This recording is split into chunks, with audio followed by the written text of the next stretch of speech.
Welcome to the Sunday edition of the Continuous Daily Video Blog. It's funny, I thought about doing this a while ago, but I never got around to it. The short film a week thing. And so I think I mentioned that yesterday, right? And I got a hold of Mr. Kevin Straw, a.k.a. Mr. Screenwriter, a.k.a.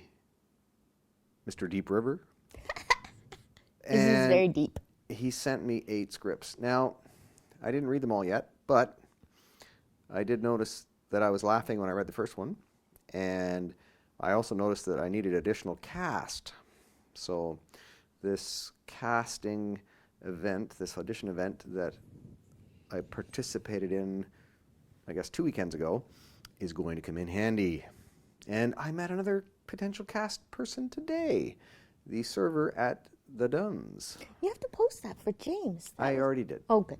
James Campbell has already been notified. Personal email with the video.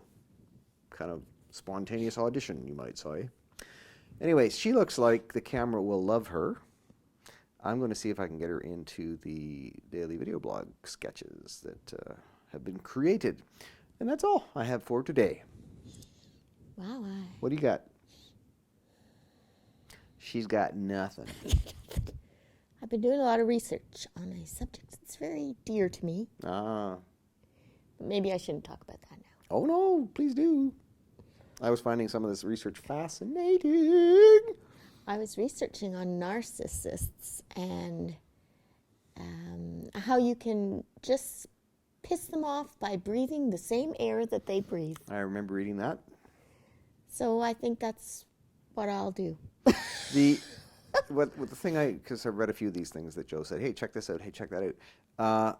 A narcissist's whole, like if someone is a true narcissist, their whole self-identity revolves around them being this godlike gift to the rest of the world. So as soon as anyone accidentally doesn't interact with this person as if they are God's gift to the world, then the narcissist is already pissed off. Now, they might be hiding it well because their mechanisms, their strategies and such are, honed well so that they don't show you that they're ticked off. But if you say something that is contrary to, oh, you're the greatest thing since sliced bread, forever and for always, the narcissist, according to what we're reading, is just going to be just inside going completely bonkers. And I was watching a video that the seven telltale lies that a narcissist will always be telling. Like there's some popular ones. I guess someone studied this. That was kind of illuminating. Like, what was one of them? Well, one of the favorites is to claim military service, claim past military service, heroic past military service. And there's a bunch of other ones in there. Because you have to get attention. What they want is attention. They got to set themselves up as this paragon of virtue or whatever. That, that they've got something going for themselves that nobody else has got. So if they are, in fact, military, then they tend to brag above and beyond what they actually did. And they're smart enough not to brag about military stuff to military people because they would be found out. Anyway, that's all for now for me. See, I asked you what you were doing, and now I'm talking to Ben. I also find that it can go the other way with a narcissist. Like, I've had the worst possible childhood anyone could ever have. It has to be all or nothing in whatever light. So not only will they get your attention because they were treated so badly, they get your adoration and admiration. Sympathy. Yeah. You cut them breaks on all kinds of stuff because, well, they've had it so rough in the past. I got to give them every break I can now. And then that sets you up to be their patsy.